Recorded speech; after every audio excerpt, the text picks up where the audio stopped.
Всем привет! Меня зовут Артемий Левкой, и это «Синяя лампа».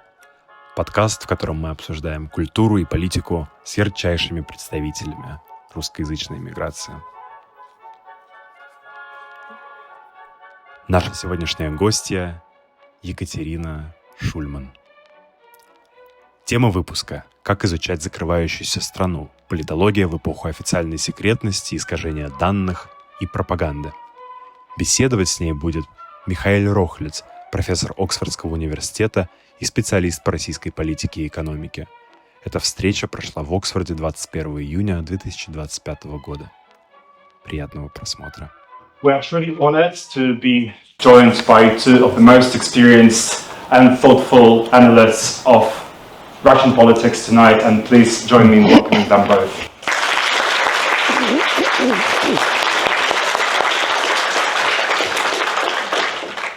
I'm extremely pleased that we have Екатерина here. I also wanted to say a big thanks to the Oxford New Russian Society, which made all this possible, which did all the organization, to Artemy and the team.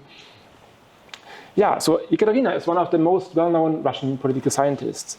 And I first met Екатерina in 2015, I think, in Los Angeles, when we were writing a book, a group of Russian political scientists, and also from Europe and the United States, we tried to understand Russia, how Russia is working. The book had the title at the time, The New Autocracy. It was an edited volume by Daniel Treisman. And this was when it was a very different time, in 2015, 2016. And the book came out in 2018. And since then, Russia has changed a lot. Russia has become a very different type of autocracy, much harsher autocracy. And in particular, since 2022, it has become much more difficult for us as social scientists to study this context of Russia. Many of us, probably most of us who study the country, can't go to Russia anymore. We can't do interviews in Russia in person. It's much more difficult to get data from Russia, and the data that we can get is probably of much lower quality. It's much more difficult to do surveys. We don't know if people really respond to these surveys in ways they did before, if they kind of change or are cautious in really saying what they think. And all of these topics, we have to keep it in mind and make it much more difficult for us to understand how Russia is working today. But still, we have to understand this country more than ever. And this is why I'm so glad that Екатерina is here tonight, because she's going to speak about these difficulties that we are facing and what kind of solutions we can apply to them. Thank you. Thank you.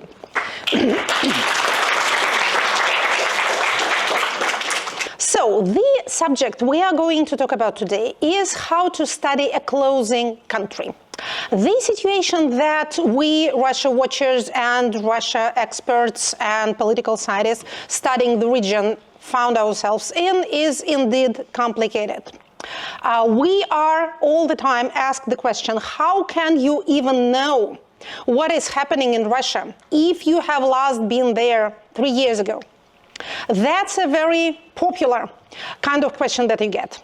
But even putting aside the mysticism that supposes that in order to understand your subject, you have to be physically present there, which of course makes havoc of ancient world studies, for example, still, we do face some grave difficulties.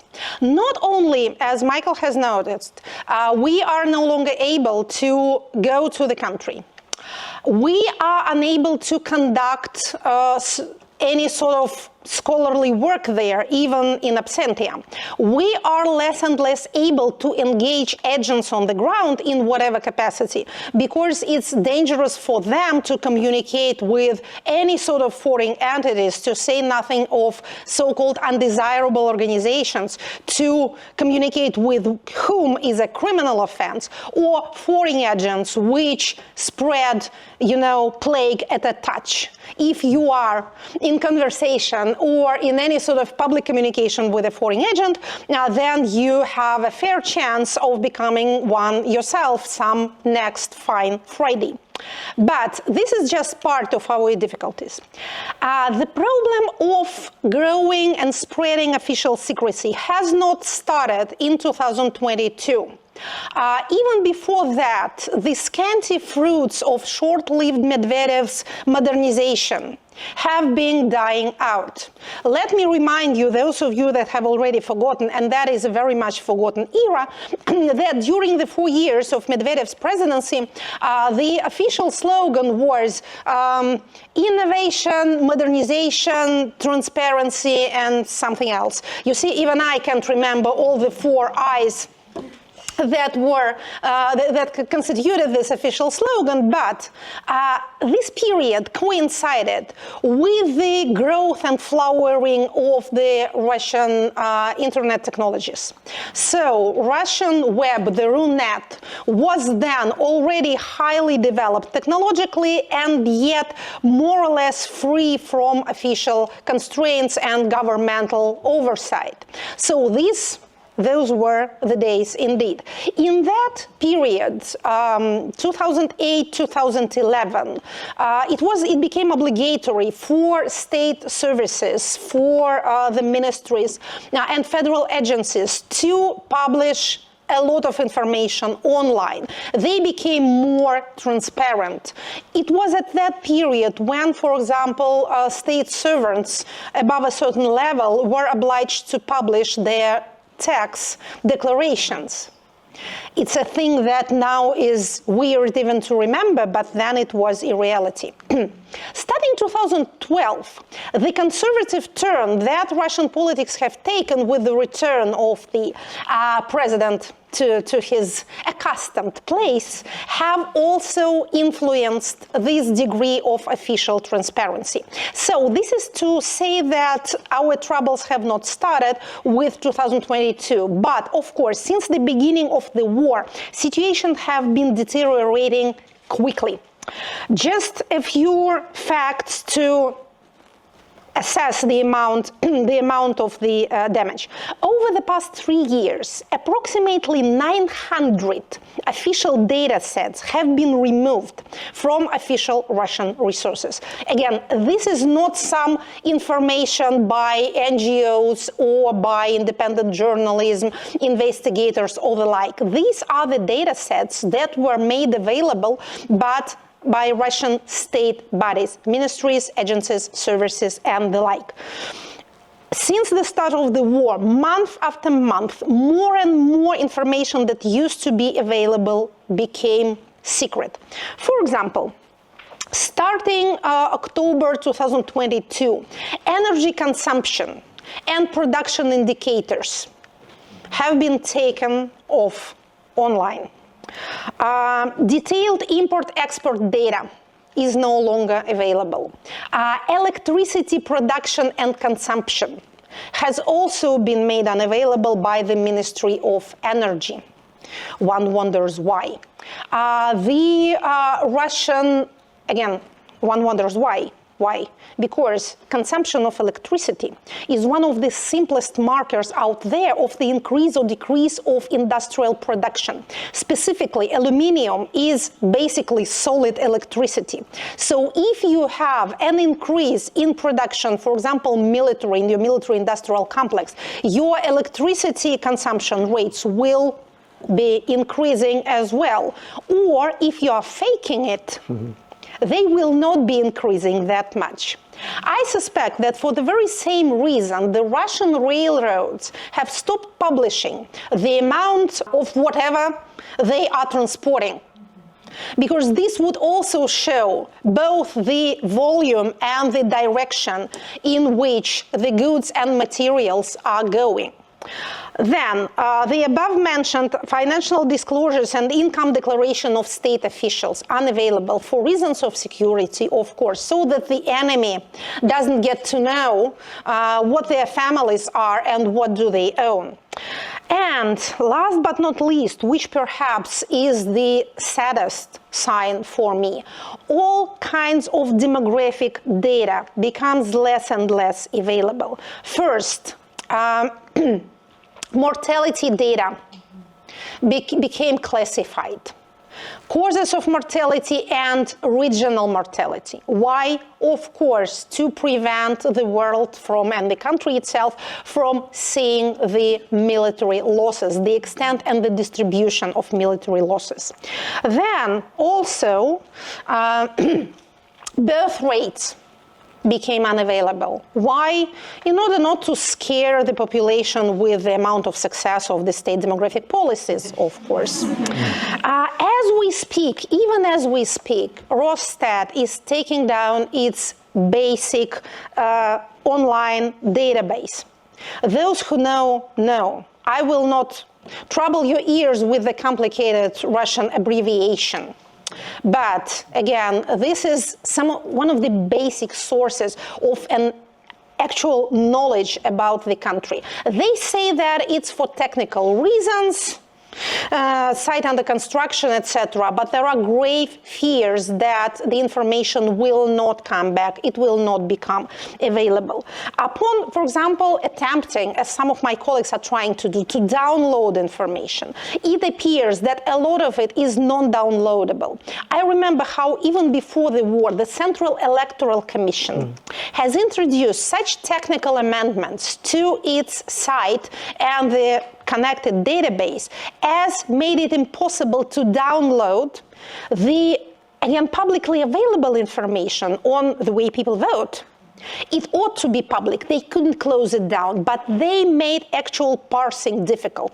I remember it was yet the time when we could go to the Central Electoral Commission and its top management were talking with us, and Grigory Milkanyans, who now got 10 years of penal colony, was then invited. He went there like to his job.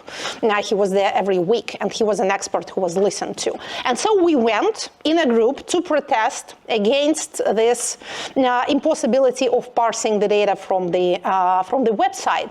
And what they told us was, they told us two things. As usual in autocracies, they have numerous explanations that contradict each other. First, we are constructing a new site which will be much better than the previous one. This is why. And second, hostile DDoS attacks. And this could interfere with the voting process for whatever reason. We can't allow the enemies to access what? How you elect the Tomsk city council. So what would the enemy do with it? So we had those self-contradicting explanations, but the tendency was evident even back then. To understand the amount of the damage, let me tell you that in a demographic community and generally among social scientists, there's a very lively discussion currently on the question, how many people live in Russia? And this is not about the so-called new territories, the imaginary subjects of the Russian Federation. It's about the so-called canonical territory. Many specialists consider that the figure that we have been accustomed to hear every day of our life since I was a schoolgirl, 142 million people, familiar, right? That it is something of a symbolic figure rather. Regional authorities have an incentive, a very real incentive, in increasing the number of people who live in their territories. And the reason is, again, self-evident to everyone who studied Russia. It's called подушевое финансирование, per capita financing. For a long time, no one was taking seriously any statistics coming from the Northern Caucasian republics. People live forever there. Maternity capital is expanded on fantastic number of children. Figures like income per capita or levels of unemployment are also something that the folklorists should study rather than demographers and economists. And that was very much before the war. So there is the discussion, and some experts say that the actual figure of Russian population may be closer to 131 million people, and some put it down as low as 110. And this is exasperating because it gives you an impression that we're discussing a Syrian empire, rather than the country that is currently still there in an age where you can see a fly cross a street by using Google Maps. And you can't really answer the question, what is the amount of the Russian population? And this brings me to the second problem. So we have downright closing down of information and official secrecy. For example, the federal budget. The federal budget is being discussed in the Duma during open plenary sessions, but there is the so-called secret clauses of the budget, and these are discussed by a special secret commission that consists mostly of State Duma deputies and Federation Council members with a history in secret services or the military. The percentage of articles that belong to this secret category has steadily been increasing during the last 25 years. Now it's around 30%. So 30% of all federal budget spending is classified. We can't know what that is. But besides this, I would say, honest part of the problem, the straightforward part of the problem, just making information unavailable, we have the second problem, on which I have touched in discussing the Russian population, the distortion of information. If we get back to the demographic data, it is generally supposed, it is generally considered that the general census of 2021 was a flop. Experts don't use data of the 2021 census seriously. Why? It was a census that was conducted during the pandemic period. And it was done on a kind of hybrid model, half online, half traditionally online, by поквартирный обход, by just people from Росстат knocking at other people's doors. And both parts were a failure. The knocking on doors parts was not a success because people wouldn't open these doors because of the pandemic and because they were not trusting state officials for self-evident reasons again. And the online part seems to have been largely invented by Росстат itself. This is not just some malicious gossip from dissatisfied demographers. A few months after the census was over, the deputy head of Росстат, who was responsible for this, was fired, which kind of tells us that the system itself was dissatisfied with the results. If we go to official sites and try to see what data is still available there, we'll see that, for example, Россельхознадзор, the agency for overseeing agricultural sector, has last been updated in 2014. Roskomnadzor, that watches over us all. Roskomnadzor is the service for informational surveillance, the one that is specifically concerned with foreign agents and online crime, last updated in 2019. Rosgvardia, in case you are curious, the National Guard site, last updated 2021. So much for transparency. You may perhaps have noticed that those of our colleagues, the social scientists, that are still in the country and that are trying to work in the country, are constrained to use this official data, whatever of it is still available. For example, Natalia Vasilievna Zubarevich, the most respected regional geographer and economist in the country, Professor Zubarevich, whenever she speaks publicly, as she heroically still does, always precedes her analysis with the phrase, "I'm using Росстат data." So all questions are to them. And this brings me to the third part of the problem. I have started with saying that we get this question, how can you know? How can you be an expert any longer if you can't even physically go to the country you are speaking about? But if a certain set of data becomes unavailable, it becomes equally unavailable to people like myself and to my colleagues in Russia. But I have the advantage of complaining to you about it, at least, which is a great consolation. And I have an advantage of being able to rationally discuss it with my peers. So we can come up with various ways to circumvent these obstacles and still continue our study in a rational and honest manner. My unfortunate colleagues in Moscow and St. Petersburg, in Yekaterinburg and Tomsk and Novosibirsk. They don't have that privilege. They have to pretend that things are still normal. They have to use just the official information, because using anything else can easily be criminalized. So, every scholar thinks their subject is unique.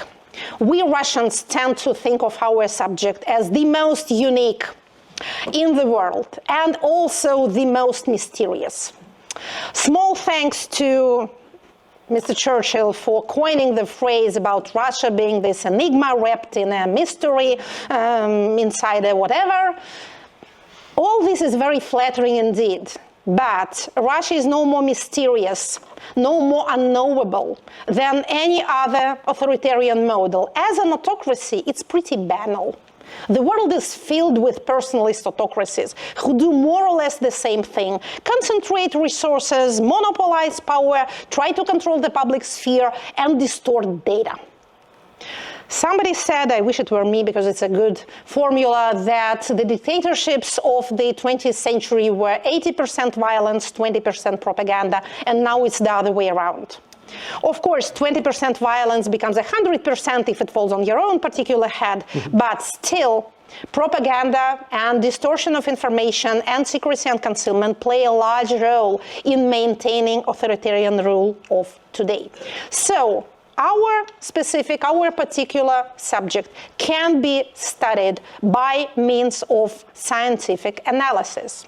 And here I come to the second part of my address, and this is the ways and means and instruments we can use to still continue our expertise in the situation we find ourselves in.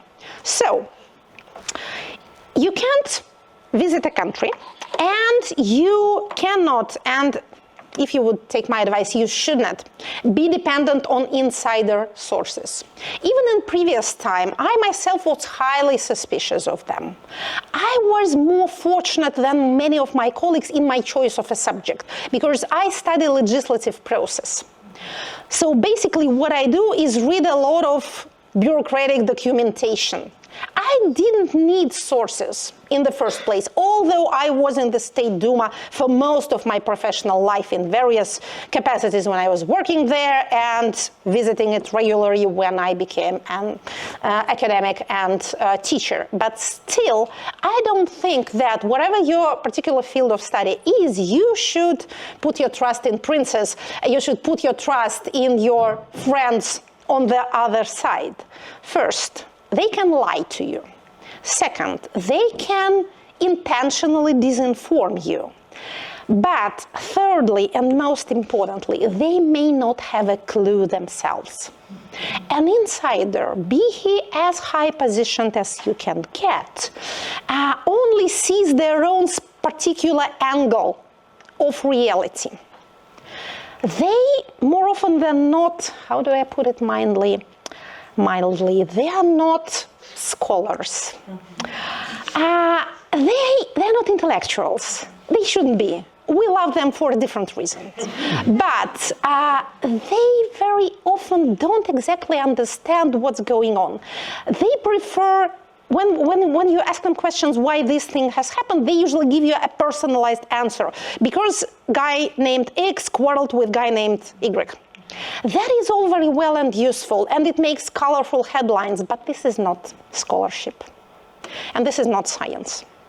An ornithologist does not interview a gull. With all due respect for the opinions and experiences of a gull, they have a rather limited outlook on the general situation in the specific ecological niche they inhabit. It's more or less the same with your insiders. Again, if I were doing elite studies, then perhaps I would not be so dismissive of actual sources. But I have an advantage of being able to rely on actual documents. And this is my next step. So my own favorite site on all internet is the SOZD. Система обеспечения законотворческой деятельности. The system of maintaining legislative activity. Eloquent and pithy as Russian official language always is, it never disappoints. So, some examples of how we can use it. I am a bit superstitious talking about it because I'm always afraid that somebody else will hear and close down this system. But so far, surprising amount of information is available by using Duma's electronic database. Starting 1995, we have digitalized accounts of every Duma convocation, except the first one. The first one is not fully digitalized yet. But starting 1995, it's again surprisingly ample. We have voting results, transcripts of actual parliamentary sessions, and most importantly, we have all the bills, their texts, the related correspondence between various official bodies, all the transformations of the text from the introduction to the final third reading, their history, the dates, the initiators. So it's a mass of information. It is not being much used in Russian expertise. Why? Because the State Duma, for a reason, is not a respected governmental body.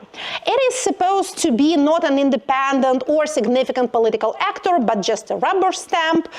Michael has reminded you of the times back in 2015 when we were writing chapters in this book, The New Autocracy. So my chapter, written in co-authorship with my London colleague Ben Noble, was called Not Just a Rubber Stamp, and it was about a post-Soviet parliamentarism. So it's, again, it is considered a rubber stamp. I understand the reasons. I'm not pretending that it's a real parliament, but the second reason legislative processes is not attended to is because there's this idea that there is no rule of law in Russia, which is true, and for that reason, laws are not important because they are not implemented. The premise is correct, the conclusion is not. I said that Russian autocracy is pretty banal as far as personalist autocracies go. That is true. But if we have a specification, every autocracy must have something individual about it, although they are all as alike as happy families, according to Tolstoy. All autocracies are unhappy in similar ways, but they have some individuality. So if we do have something specific, it is the fact that Russian political system is a highly bureaucratized one. And bureaucracy runs on paper. It eats paper, it produces paper, it leaves a paper trail. So, the federal legislation is not a sign of a rule of law as it is understood in democratic countries, but it is a system of messages that the system sends to itself. Russia belongs to the so-called continental school of law as opposed to the Anglo-Saxon school. Continental school of law is based on codification rather than judicial precedent, like you do. That means that for the system, for the political machine, for the state in general to do something, it needs first to change a federal legislation, to introduce an amendment. That's why we have so many legislative changes going on at any period of time. That's why the State Duma is so busy. Sometimes things work the other way. The system does something and then it needs to legitimize it post factum. But either way, it leaves a paper trail and the papers are available. They are extremely hard to read because they are written in the language intended to befuddle your brain. It's a lingo of its own. For example, the most pernicious and therefore important legislative changes often come under the title «Проект федерального закона о внесении изменений и дополнений в некоторые законодательные акты Российской Федерации». You want me to translate it for you? It's a project of federal law of introducing certain amendments to certain federal acts of the Russian Federation. You are likely to miss it in this general flow of never-ending amendments, but if you have an experience in reading this, you will be warned that this is maybe something you should pay attention to. Also, we legislative process watchers, we know what specific sponsors or initiators of the bill deserve attention. We have our own specially marked, for example, State Duma deputies and Federation Council members that usually sponsor the bills that come from certain agencies and ministries. We know who lobbies for whom. Well, if you'd be doing it since 1999 like I was, you would gather some experience inevitably. It's not a huge conundrum. It just needs, again, experience. You know, this popular rule, how do you become an expert? 10,000 hours spent on anything make you an expert in anything. So it's just more or less a question of time. Also, certain State Duma committees are more equal than the others, especially in times when the state pays particular attention to particular subjects. And here comes my example. I will try to show how, by watching the legislative process, and this, again, publicly available and non-distortable information, you can distort it. It's the text that becomes the federal law. What you can do, for example, you can fail to publish tables of amendments. So you won't see how text or the text of the bill changed so drastically, proceeding from the first to the third reading. This is what they do, but you will still have the text of the third reading and the first reading. You can put them side by side. If you're adventurous, you can ask ChatGPT for help, but it will lie to you. It's a liar, a flatterer, and a liar. But using your natural intelligence, whatever heaven has endowed you with, you can still perceive the changes. So I will try to show how, by watching this, by reading these publicly available papers, we can understand how the Russian political system is feeling about its mobilization campaign that was conducted in 2022, and whether it is likely to repeat it anytime soon. So we have studied mobilization-related bills. Fortunately, these are almost all concentrated in the Committee of Defense, and they usually work together as a co-sponsor with the Committee of Social Affairs, because a lot of this has to do with, for example, social benefits for the mobilized or for the so-called participants of the special military operation. So, in terms of a number of bills, we see how a number of bills related to mobilization have increased after the mobilizing campaign itself has finished. Also, these mobilization-related bills have much higher adoption rates, about 80% higher adoption rates, and rapid legislative cycles. They approximately spent about 44 days in the State Duma, as compared to a much longer time needed for your average bill to pass from introduction to adoption. Also, these bills are sponsored by whom? You will see how, for example, the President of the Russian Federation has initiated some of this. But a surprising number of these mobilization bills came from regional legislative assemblies, which is a rather unusual sign, because usually, customarily, regional legislative assemblies have a very low level of adoption. But by the way, these are all the mobilization-related bills. Not all of them became actual federal laws, but you see by the amount of activity that perhaps that was a topic that was of interest to the regions.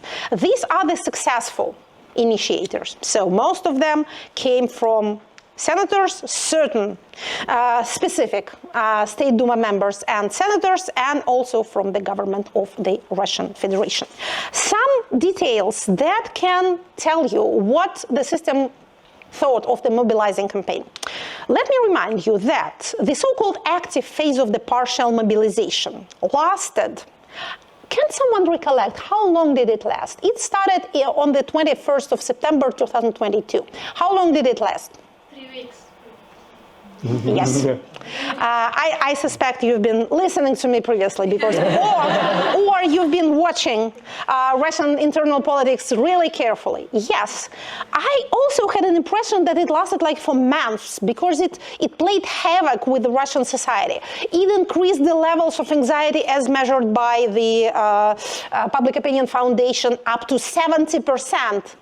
An amount incomparable with anything that happened to Russia ever in recorded history. The start of the war itself was nothing in comparison. It also put such a strain on the system that I can say it almost collapsed, but it was in grave danger of snapping. And I will tell you in a moment how do we know that. But it only lasted for less than a month. It's not 3 weeks, it's 4 weeks. But on the 19th of October, the mayor of Moscow was the first to go on air and announce that the nightmare is over. And when the active phase was over, the legislation campaign started. What did it consist of? It consisted of a rather wide range of measures. What did the state started to do? First, it introduced a number of benefits for people who sign contracts with the Ministry of Defense. Not just payments. Payments are not in the federal legislation. Payments are divided in the federal part, which is set, the amount is set by the presidential decree, and the regional part, which is much larger, and that is the matter for the governors to decide and to find money for. So the legislative changes were about social benefits and privileges for the contractniki themselves and their families, like, for example, mortgage vacations, or the possibility for their children to get the so-called budgetary places in the universities so they can study for free, or housing tariffs exceptions, all sorts of things. Secondly, the barriers preventing a person from signing a contract were consistently lowered.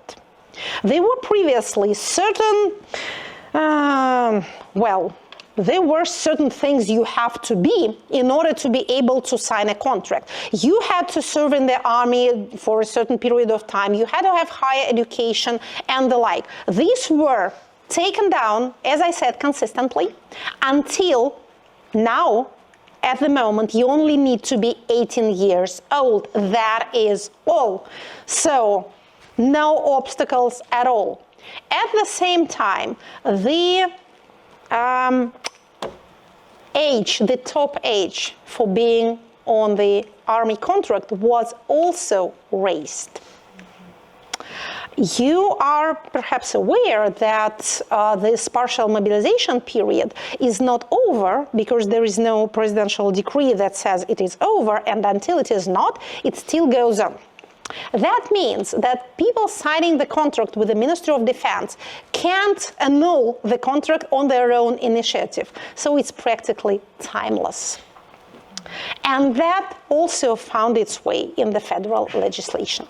But perhaps the most, I would say, disastrous amendment that was introduced was, of course, changes in Russian criminal legislation that allows a person, by signing a contract, not just to avoid punishment for crime, but to stop investigation of a crime. So if you sign a contract with the Ministry of Defense during investigation of the crime you are suspected of, you not just escape possible punishment even before a court decision is taken, but the crime itself disappears. This is pretty horrible. It takes down whatever of the legal framework existed in the Russian Federation. We are still a pretty criminal country, although our social tendencies of the last 15 years were all positive. Violent crime was on the decrease, in harmony with universal tendencies overall, the so-called great crime drop. Specifically, violent crime among the younger people was decreasing. Alcohol consumption was decreasing. Suicide rates, fatal road accidents, you name it. It was all on the decrease. Prison population was shrinking. It has shrunk since, even more tremendously, but for all the wrong reasons. Beware what you wish for. We were so actively campaigning for the decrease of Russian prison population, and it happened, but again, not the way we wanted it to. There's this English story called The Ape's Paw. You might have read it. It's a horror story.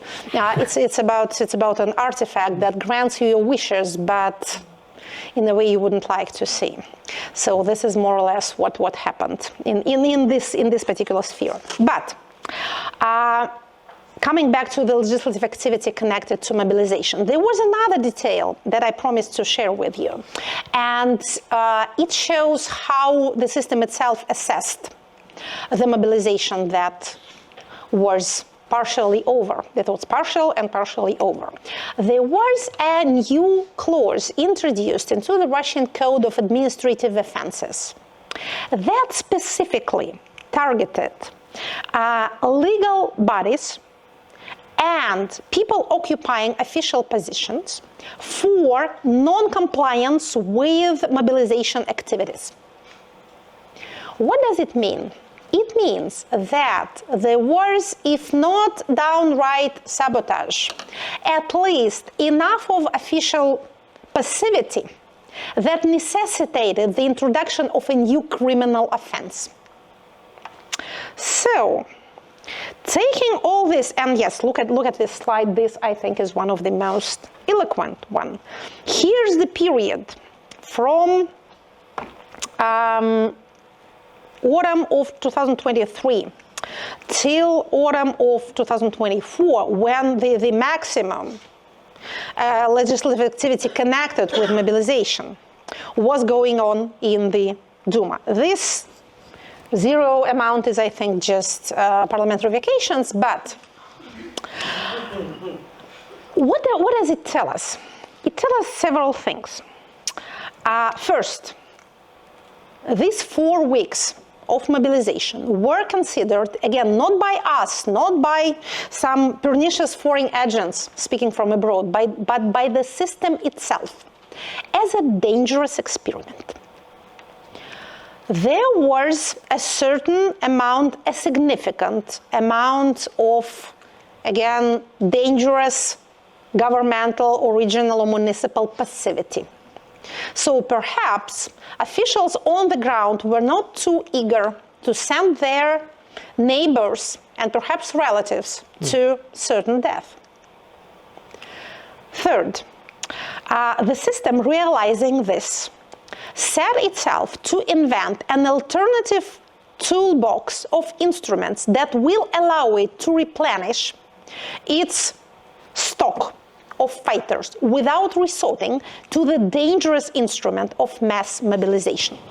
So it tells us that we can reasonably suppose that the system will avoid the repetition of 2022 as long as it can. We are not saying it will never happen. In political science, in social sciences generally, what is physically impossible cannot happen. All the rest can happen, which doesn't mean that it will. That is my conclusion number one. My conclusion number two, the system intends to continue fighting. It wants to keep replenishing its stock of meat, but without having to mobilize them. I think the danger they were afraid of was not mass protests per se. If it was that, we would have seen other changes in the federal criminal legislation, For example, making it even less possible to protest publicly. But we're seeing different types of changes. They were not, I assume, afraid of possible protests. They were afraid of non-compliance and administrative dysfunction. This most horrible situation for any power structure, when you give an order and nothing happens. This is truly the sign of an end. Autocracies can survive protest campaigns. We have seen them time and again surviving. The examples of Belarus, the example of Hong Kong, many examples show us that the famous 3.5% rule is not working. For those of you who are not familiar with the concept, there was a theory that if 3.5% of the population is directly or indirectly involved in protesting, then regime change follows. No. But administrative dysfunction is the end of any decision-making and decision-implementing system. This is more or less what happened in the late Soviet Union. The authorities, начальники, are saying something, but nothing follows. You just nod, but you don't do anything. This is the nightmare. Again, not mass protest. And all this, so these are the word clouds. They make pretty slides. So these are the most popular words in the titles. Yes, it has правонарушения, which is offenses, military service, territory, administrative, which means, of course, the code of administrative offenses. So we have more administrative than уголовный. We have more administrative than criminal, although we have quite a lot of criminal code amendments as well. But административных правонарушениях, both these words refer to the title of the Russian Code of Administrative Offenses. So, this is some more semantic analysis. Actually, speaking of the words, so for mobilization-related bill, of course, the most popular two words are военная служба, military service. For other bills, the most popular is the word is tax, and then again administrative, and again offenses.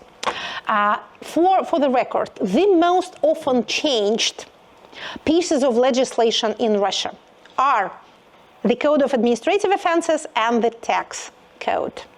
Why? Because they affect everyday lives of the citizens. For example, law on government is very rarely amended, or on the president of the Russian Federation. So the authorities want stable legislation for themselves, but not for the people. My conclusion will be, the situation is not hopeless, even if we can't get access to the data that used to be available to us. We still have quite a lot of bureaucratic paperwork that we can read if we know how to read it. In addition to my beloved Duma's electronic database, we have other, sometimes unexpected sources. For example, Russian governmental bodies very often have their own publications, regular publications, like magazines. For example, there's this highly engaging production called the Military Commissariats of Russia. If you flip through these page turners, you can get the idea, for example, how the work on the electronic register of the mobilized is processing, and who is blaming whom for the fact that it is not processing in the way, at the rate it was planned. Or there is a magazine called Разведчик. What's the positive term for the spy? If you want to glorify a spy, what do you call him? Intelligence officer. Okay, intelligence officer, and that is published by SVR, by Служба внешней разведки, Foreign Intelligence Service, and it has become quite customary for officials like Naryshkin, who is head of this Foreign Intelligence Service, or Patrushev, to who is now advisor to the president, assistant to the president, that's slightly different position, more important one, to give interviews to this publication. Most of this is, of course, just public official rhetoric, but again, if you know how to read the language, you can get something out of it. If nothing else, it shows you what is the fashion of the season, what words you need to say at that particular moment to demonstrate your loyalty and effectiveness. And that is useful. Also, speaking of official speeches, there's such a regular event that is called Ministerial Collegium. It's the yearly convention of any ministry, and in case of the more important ministries like the FSB or the Ministry of the Interior, the president usually visits. And the ritual is the following. The minister says something, gives a speech. The purpose of the speech, especially if the president is present, is twofold. First, you need to brag of your successes. Second, you need to complain, because you need to ask for something. Otherwise, what's the use of having president on the spot? And from these complaints, you can see, for example, how large a percent of the personnel the Russian police is lacking. If you compare it to the percentage mentioned during the previous year's collegium, you can get your dynamics. President's speech is less worthy of attention, but доклады, the speeches of the ministers themselves are notable. No one pays much attention to this. First, it's boring as hell. Not that I personally find it boring, I love it, but I love bureaucracy. That's my subject, so I read these things so you don't have to.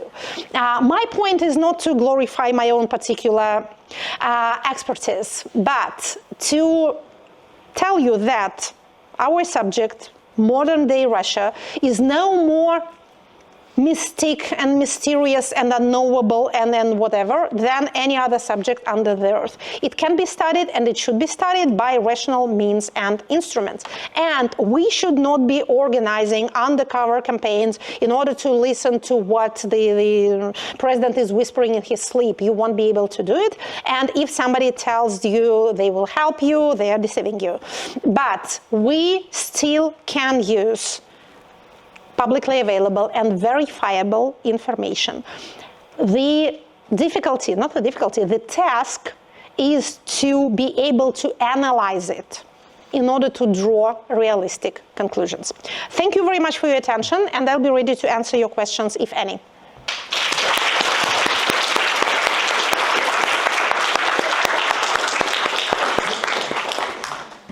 Yeah, thank you very much, Екатерина. This was fascinating, really interesting. And I will use the privilege of being the moderator for asking the question I've been asking myself for a long time.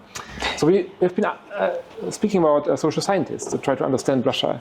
But what about the Russian government and those people that make these decisions in Russia? Like all the different sources of information that they had the data, but the data is no longer available or manipulated. You rely on information from regional officials, from the FSB, from these intelligence agencies, but these people are lying to you. You are using surveys, but the surveys, the people don't respond anymore to these surveys. Before you had the press, you had an independent press, you had journalists who they're investigating these questions, but now all these journalists are in jail or abroad. You don't have them anymore. And then finally you had elections. And until 2022 or 2021, we had elections where you could actually learn something from these elections. No longer. So they're so manipulated that it's really increasingly doesn't make any sense to look at elections, to learn about dynamics in the different regions. So thinking about Russia, like a big ship, you have the Titanic, which is steering into the night. You have the captain on the bridge, and he needs information if there are icebergs or whatever. But how do you do this? And what do you think is going on? Do they just steer into the night, or do they have other sources of information? That's a very good question. We've been asking it to ourselves a lot. I can describe the situation in this way. What you are saying has evidently been a suspicion or a knowing anxiety for the government itself. And by government, we understand most broadly the power system, the governmental system of Russia. This is why they have two specific fads that they are pursuing. First, their passion for registers. All sorts of information has to be put on a registry. Every governmental body, thank you very much. Yes, 1 cup of tea is not enough and then it gets cold. You see, bureaucracy runs on paper and lecturers, they run on tea and milk. So, every ministry has not one but various registers. I have mentioned this register of the mobilized. Strictly speaking, it's not of the mobilized, it's реестр военнообязанных, the register of all people that have military duty. And the initial idea was that all sorts of governmental bodies need to send their information to this specific registry so that the government will know everything about all the human resources that they have available. The Ministry of Agriculture had to send information about those males who are also tractoristi, who are doing active agricultural work. The Ministry of Sport has to send information about those of them who are engaged in sports or have won honors and degrees in that field. The Ministry of Healthcare had to send information about health, etc. The number of these registries is surprising. They are not available to the public. For example, this registry of people on military duty has to have a subdivision, which has recently been put online, partially, which is the registry of summons, of повесток. So you can go online, search yourself, and see whether you've been summoned for military duty or not. All sorts of consequences ensue if you don't show up during the 7 days after the appearance of this summons, but that's another subject. So they all have registries, but the example of this large and ambitious project of the registry of people on military duty, which is a priority, top priority for the government. It has been announced by presidential decree. Various deadlines have been set. Spoiler, none have been met so far. Why? For various reasons, but the most important of them is this. Ministries don't like sharing information. Their registries are their resource base, and they want it for themselves. A lot of it finds its way on a gray market. But a more important source of administrative income is that by using this information, they can do what Russian social scientists used to call selling of threats. When you invent a problem and you go to the top authorities and sell this problem and ask for budgetary resources to resolve it. That's the main thing that people on this administrative stock exchange engage in. So they have registries. They really have a lot of data. And the second passion that they have is the passion for surveys. During recent years, this activity has increased immensely. Every Russian alive is being surveyed, and I mean not by secret services, but by polling, both in person and by phone and online.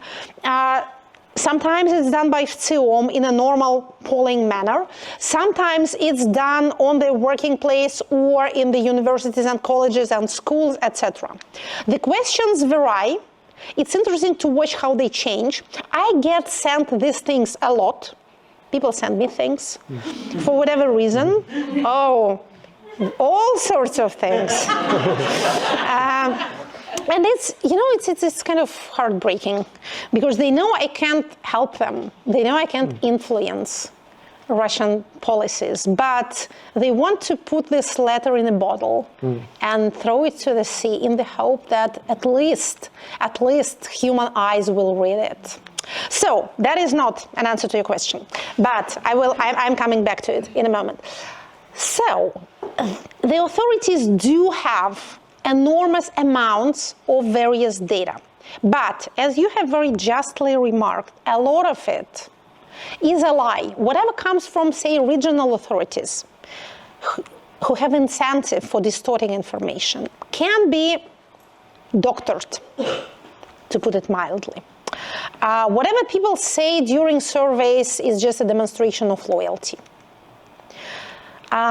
My respected colleague Alexander Kinev, who still continues his heroic work in the country, once said in an interview that the government knows more about the country than the opposition does.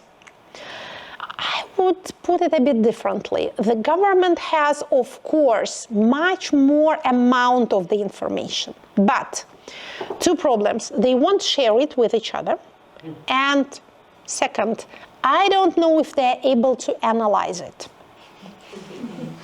I don't know what conclusions they draw, if any. They are quite clever at sometimes locating problems and trying to either get around them or sometimes even to resolve them. The example of mobilization is, I think, quite expressive of their ability. At the same time, if you remember, those of you that have been studying Soviet Union back then, there was this theory among the criminologists of the West that the Politburo, the top Soviet authorities, have a kind of black books available to themselves. So there's this official statistics that is for propaganda purposes, and there's the real data.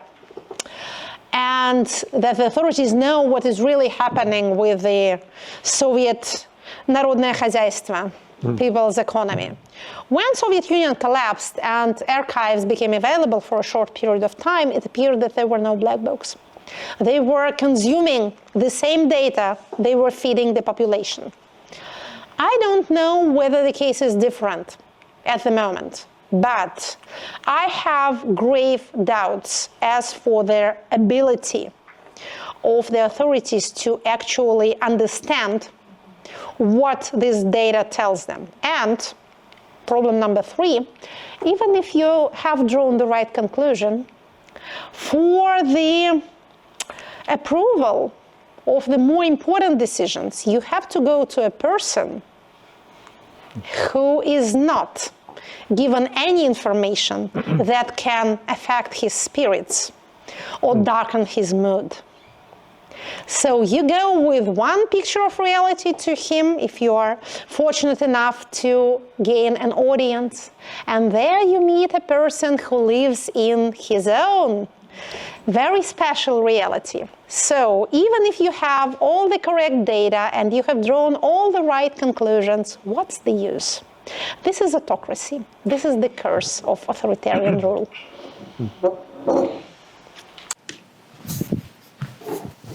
Hello, thank you very much for a very interesting and delightfully scientific talk, I would say.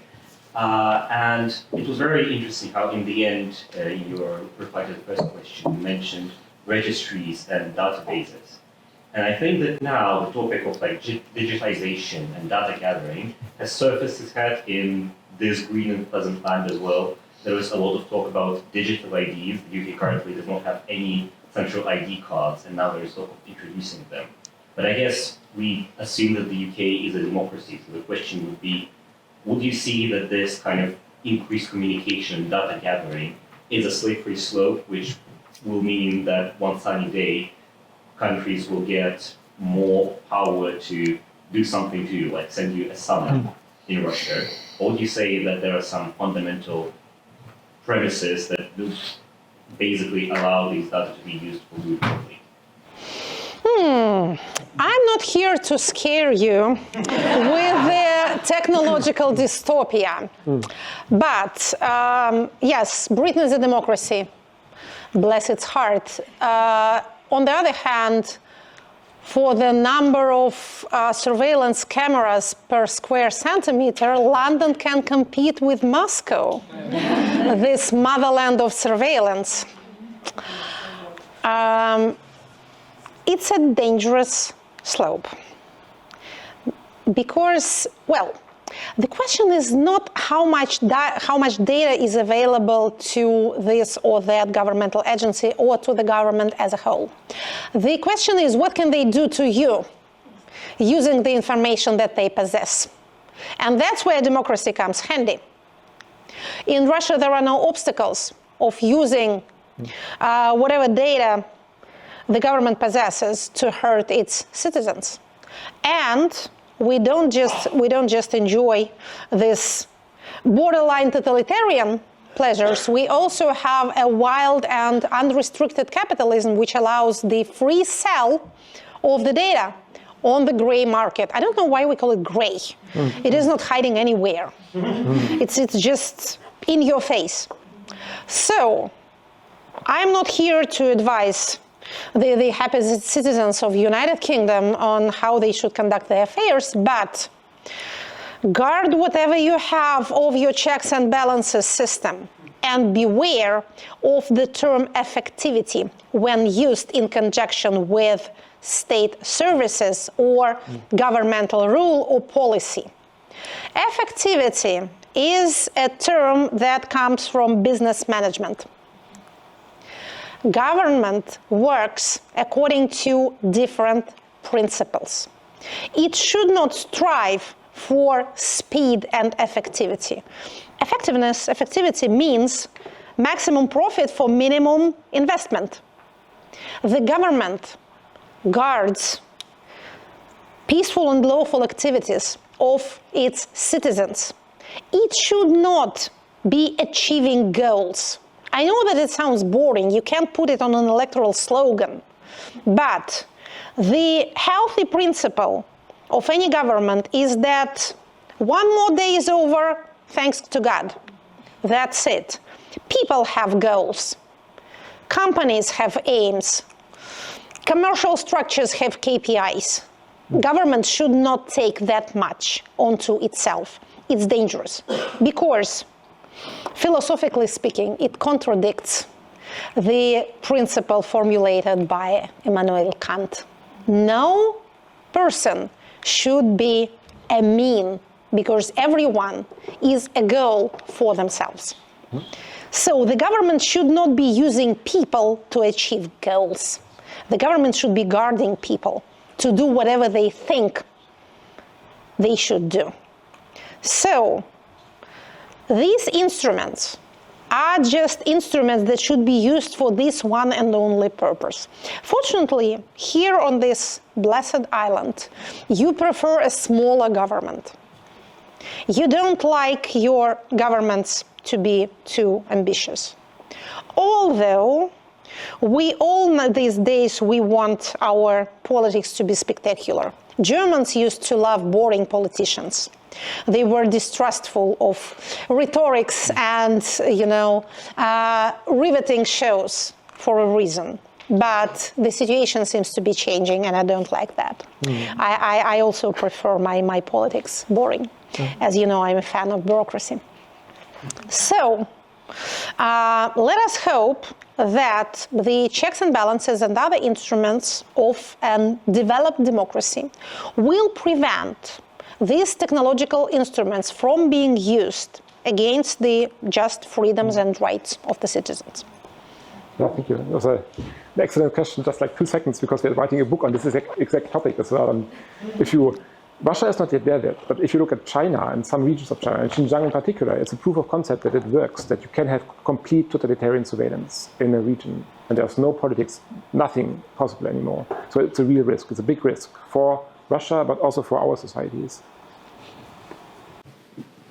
You mentioned earlier that the lack of functioning of the government and dysfunction is the main threat to autocracy rather than protest. So I was wondering whether it's possible to somehow demystify that dysfunction, because it seems like a very broad concept, and measure the level of dysfunction at certain points in time in the autocracy.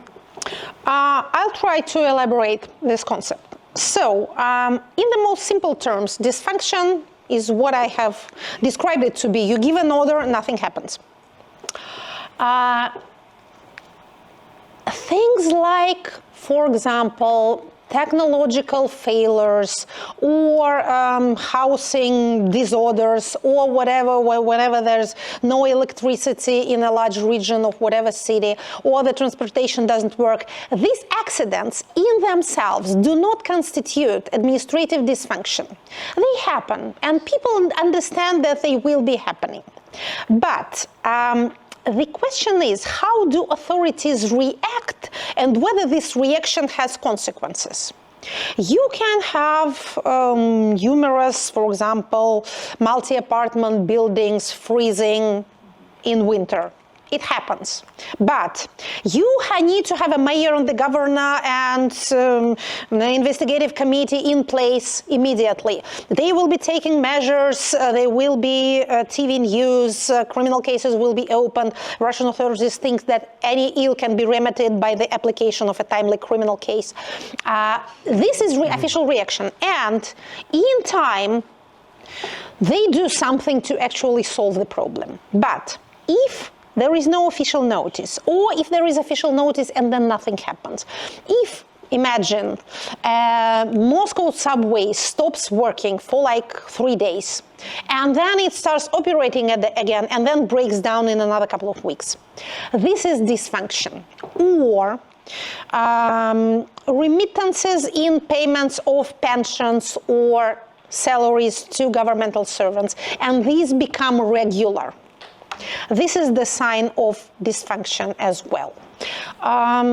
Military disasters, if they are isolated accidents, and if they are followed by some sort of reaction that seems to have or is made to look like it has had consequences, that does not constitute administrative dysfunction.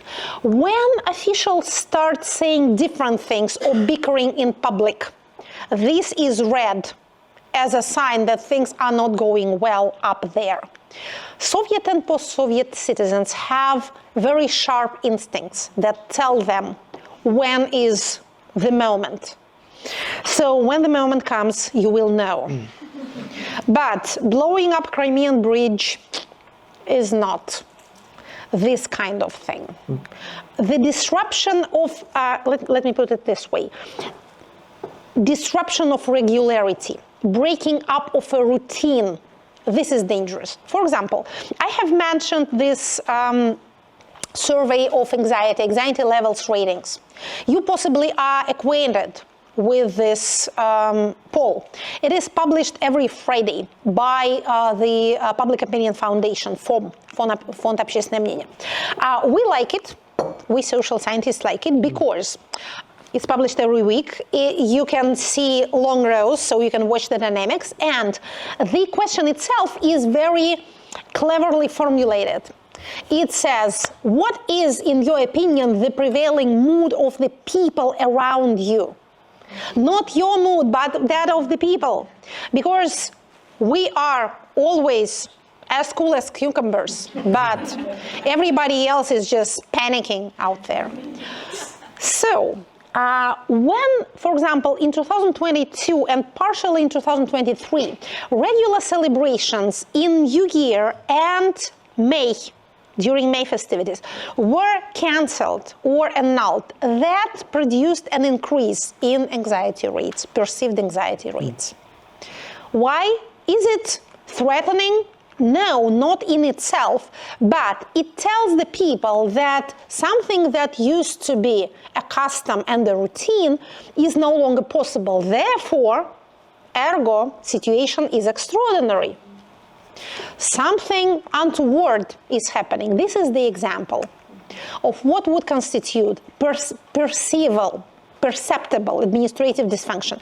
Last thing that I'll have to say, power is all about perception. It's like beauty, it's in the eye of the beholder.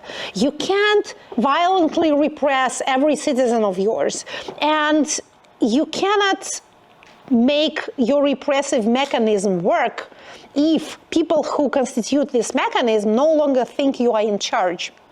So it's real, and at the same time it's illusionary. I'm afraid I sound like Varys from Game of Thrones. I don't want to be, for a number of reasons, but still, power is power as long as it is perceived to be such. And especially, specifically in autocracies, its citizens are judging their authorities by one and only criteria. whether they are strong or not. They are not asking whether they are effective, beneficial to themselves, humane, legal, whatever. They are asking this one question: are they strong enough or are they being weakened? I was wondering about the checks and balances that we discussed a lot and how they're very important for the country to function as a democracy. And obviously many of them are broken in Russia. But I was wondering if there is still any that function. Because often when I discuss, I'm from Russia myself, and when I discuss the country, I think it is a very law-obeying, in very weird ways. It's a very law-obeying country. And there's many things that can happen post-factum, kind of. The law can be introduced post-factum. So I was wondering what's your opinion, which things still function by the law, or whether there's still any checks and balances at all, or whether anything can happen and then post-factum be These are two separate questions. What serves as checks and balances? And any power system needs checks and balances. Even autocracies that by definition are systems based on monopolization of power. And second part of your question is whether the laws work. Let me start with the second. They do, but in a peculiar way. They move in mysterious ways. As I mentioned, Russian legislation is the system of signals that the system sends to itself. So it's bureaucracy talking to itself. Authorities are telling other lower level authorities how they should conduct their affairs. In this sense, the law is being implemented. The greatest mistake in my field that I hear repeatedly is it does not matter what is in the law. No one abides by the law. It is so wrong. Previously, there was this formula. The laws are good, but they are not implemented. They are horrible, and they are implemented. They are written specifically in such a way as to allow maximum freedom to the implementing bodies. They are vague by intention. They are what lawyers called a blanket disposition by intention. This is what the parliament does. It takes all the blame for forbidding something to itself while delegating real power to lower and lower level executive power bodies. So, the laws are very much worth paying attention to, but again, not as instruments of legality, but as instructions. This is why we have to watch not just federal legislation, which is my specific field, but also the so-called normative documentation, the instructions that ministries and other governmental bodies write for themselves. These are often more important than the constitution. So the pyramid of law is reversed in case of Russia. The lower the level, the more rigorously this norm will be implemented, while constitutional provisions are more or less rhetoric. And your question about checks and balances, it's a curious one. If you are an autocrat in a personalist autocracy, you try to amass as much power as you can. But you cannot rule a country by yourself, nor with the help of your 5 friends. You have to disseminate authority. And you also have to avoid the emergence of other competing power actors, not just opposition. But, for example, if you are a repressive autocracy, you need a repressive apparatus. If you are fortunate enough to to evolve into what we call a solidified autocracy, then you have a strong and unified repressive apparatus. Question: how do you prevent that repressive apparatus from biting your own head off? Comrade Stalin had a recipe for this. What he did was killing off layer after layer of his political police, so that it doesn't have time to sort of grow roots and become strong enough to evolve into some sort of Praetorian Guard that can change the power.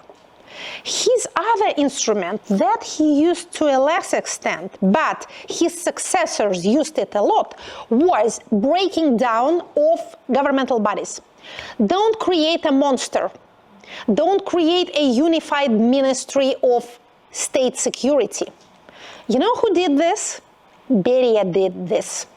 In the few eventful months that passed from Stalin's death till his own, what he did was to pass through Politburo a decision to unite NKVD with the MVD into this monstrous body called the Ministry of State Security. And the first thing his loving communist comrades did after they shot him was to divide it and to create the Committee of State Security, the KGB, rather than a ministry. You understand the difference? They lowered the level of this particular governmental body and subjected it to themselves. They didn't want another NKVD or OGPU to emerge in their lifetime or later. Later, unfortunately, the KGB got rid of the party authorities and took the whole of power to itself. But what I'm driving to is this. Our autocracy, while being repressive, is still not totalitarian.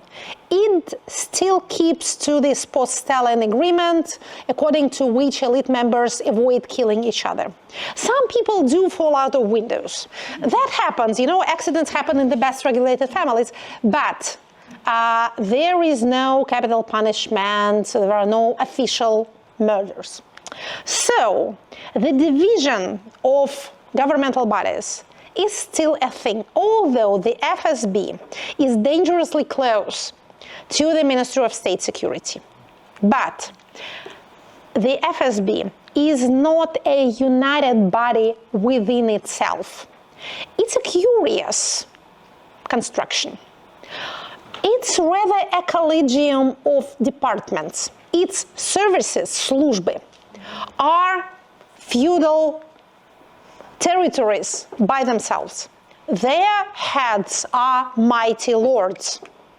The director of the FSB, both by the virtue of this composition and because of his age and health, is rather, you know, the presiding person over this round table of knights, rather than a minister in the sense that Kolokoltsev is a minister of the interior. So heads of services, the dread second service that watches over us all, or the fifth, or those that do economic crime surveillance, they have their own resource base, their own field, their own ways of getting immensely rich. They do not really answer to the director of the FSB. This, I think, is the way our current authority prevents the emergence of a primus inter pares, which the head of FSB can become. It will be a curious moment in the evolution of the Russian political system when Bortnikov steps down. If somebody of his high and mighty deputies becomes the new director and tries to unify the FSB into a real solidified governmental body, this will be a change. In the same vein, see the effort that is being taken by political leadership to prevent the army from becoming a political actor. I can talk a lot about it because it's extremely curious, but just a few words. It would have seemed natural for a country at war to have popular generals and a strong minister of defense. Nothing of this kind seems to be happening. Our power system still preserves the Stalinist policy of preventing the army from achieving political subjectivity. Sorry for the awkward phrase. So secret services, siloviki bodies are political actors, but the army and the navy are not. This is what replaces checks and balances in the absence of public political competition and electoral turnover. This is, as O. Henry put it in one of his stories, sand is bad replacement for oats, but it shows us that even an autocracy that some have called a dictatorship still needs some surrogate for the division of powers. Thank you so much for the very interesting lecture. And on the note of kind of data manipulation or misrepresentation, in the Soviet Union, if you were a physicist or an engineer, then conducting science with kind of the desired scientific integrity and rigor was quite difficult because you always had the administrative pressure to build the biggest gun or the biggest spaceship. In modern Russia, are you aware if there is any administrative pressure on academia outside of the social sciences to somehow misrepresent their scientific findings? And why would the government want this? Or does the government not care about STEM at all right now? I'm not aware of direct administrative pressure to show some impressive results and build a Tsar rocket. But what I'm aware, which doesn't mean that it doesn't exist, it's just me not knowing. But what I'm very much aware of, and what everyone is aware of, is the way scientists, including in this field, are subjected to the FSB control. And how are they regularly, routinely accused of treason? The hypersound branch of physics has been virtually exterminated by a number of criminal cases resulting in lengthy prison terms. You can be called a spy not just by communicating with the so-called unfriendly countries, but by speaking at a conference in China. By the way, Chinese spies are so popular this season. So many of them on on the best platforms in Moscow courts. So it doesn't help if you are working with a friendly country. Friendship without borders, what is it, brotherhood with benefits or whatever, is no guarantee at all. As we speak, I think the Federal Council has already approved new amendments to the federal legislation that demands preemptive sanction from the FSB for any scientific activity or event or study involving foreigners. Actually, this specific legislation is, I think, a rather pitiful, okay, call it pathetic, a heartbreaking attempt, not of the FSB, but of the Ministry of Science to safeguard the scientists by making FSB approve whatever they are going to do before they do it. They think they will, in this way, get some paper that they will protect themselves with. I call it pathetic and heartbreaking because, spoiler alert, it will not help. The FSB will not be constrained by any paper, even of their own making. They will say that we have approved one line of research or one scenario of a conference, and what you have done was actually state treason and espionage. So, God save whomever is trying to do science in Russia these days. Thank you very much for this fascinating meeting. I'm not sure that It's working, but slightly very. Yeah, if you speak louder, it will help. So, Екатерина, I know that you like reading books. And that's what I do for a living, reading, writing, and speaking. That's how I earn my bread. And so you might be aware that Oxford Dons and Cambridge Dons are currently discussing a recently published book about marriage between a prominent British art historian and a curator of Hermitage Museum, Princess Haskell and Larissa Haskell. I have heard the name today when visiting the Ashleyan Museum. Yeah, so that the Ashleyan Museum. Yeah, so this is a book by written by Ian Pierce. My question is, so this story of love, that's what you read in the book, but it also a question of how people lived, how people kind of meet each other in the time of this Iron Curtain. And so I'm so worried that I forgot what I wanted to ask. So you wanted to draw my attention to the book, and because so this was a time of, I mean, as these two people presented in the book, that they actually were great contributors to the soft power between the two countries. So in the new era, just in case if we have this Russian regime developing for another decade. So, which is not impossible. So what do you think about soft power nowadays in the new era of internet and so on? I also noticed that you can't get married in Oxford without having a book written about it, which is good. If I were not married already, I would possibly avail myself of this possibility. Soft power. Well, I'm coming from London, where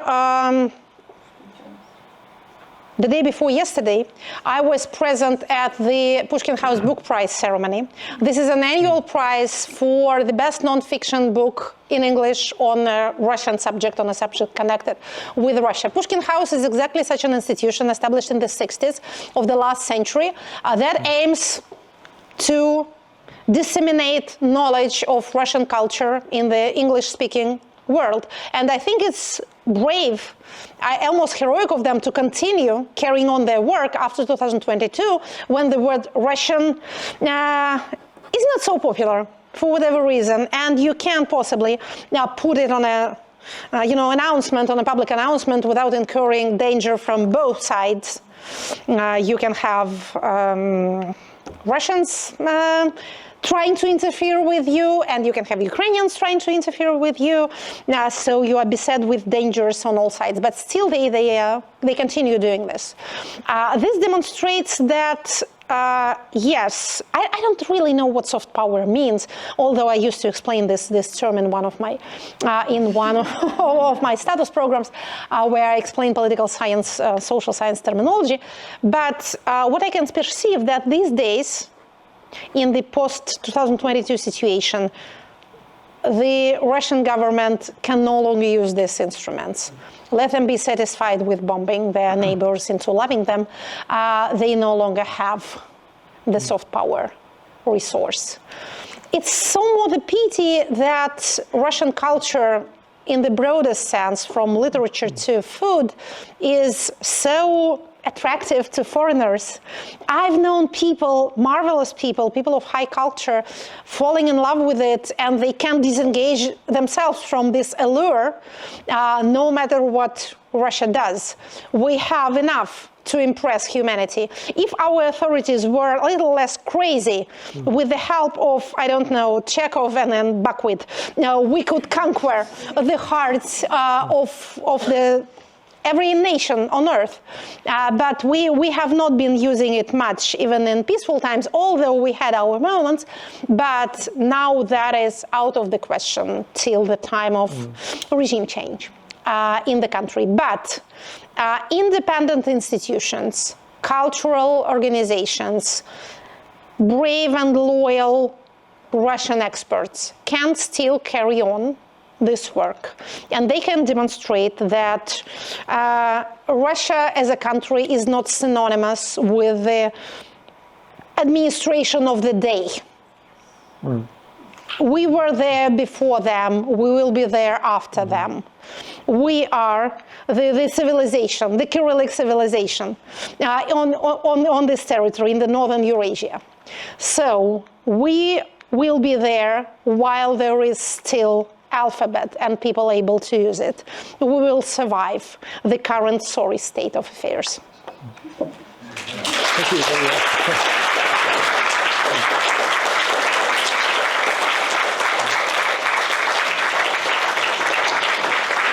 So, that was evidently the fitting conclusion to this evening's discussion. Thank you ever so much for your attention to what really was a very, very specific subject.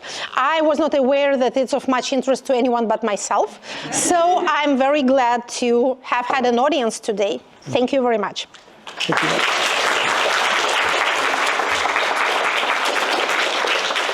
Before we conclude, I would like to thank you once again for being here tonight. I would also like to announce our next event, and actually it's the last event of the academic year. As some of you know, we are displaying an exhibition at Wolfson College right now. It's works by a great Russian artist, Pavel Adelnov, who's a renowned chronicler of the post-Soviet space. The exhibition is called Sins from a Nightmare. Incidentally, Pavel is Ekaterina's favorite, as some of you will know. She uses his famous Swan Lake piece in intros to her YouTube show. I also have a T-shirt with this picture. And guess what? We're actually displaying this piece at Wolfson right now. So. And can one get T-shirts? Yes, actually, I'll come to that.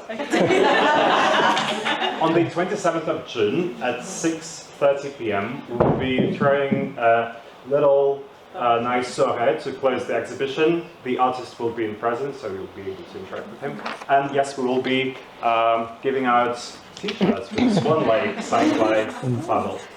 Another thing is, if you would like to support our activities, you can find out how to do so on our website and social media, either by volunteering. We have a couple of vacancies on our committee right now. If this is of interest, please approach me and I will be able to give you more information. Your support is the only thing that helps us keep this conversation going. And yes, I guess that's it from me. Thank you all very much, and I hope to see you soon.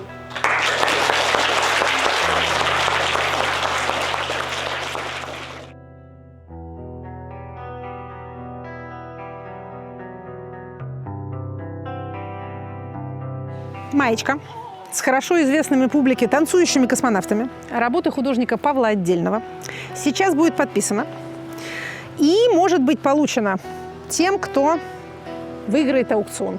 Каковы будут требования этого аукциона, сообщат вам позже. Мы делаем это, историческое дело, в райском саду внутреннего дворика Тринити колледжа. Тут идиллично, я бы сказала. Облачно и тепло. И эти исторические интерьеры как бы наводят нам на мысль, нас, о том, что учение – свет, а не учение – тьма. Руководствуясь этим принципом, сейчас будем подписывать. Надеюсь, что нас не сдует ветром. Автор этой исторической картины, художник Павел Отдельнов, подпишет майку тоже. Это вот я сейчас просто начинаю эту работу, а завершит ее автор вот этой вот замечательной композиции. На заднем плане в нашем воображении звучит музыка, которая обычно сопровождает вот этих вот лебедей. Мы находимся в Wolfson колледже в Оксфорде. Сегодня первый день после закрытия моей выставки Sins from a Nightmare, которая прошла здесь, в этих стенах. И сейчас я подпишу легендарную футболку.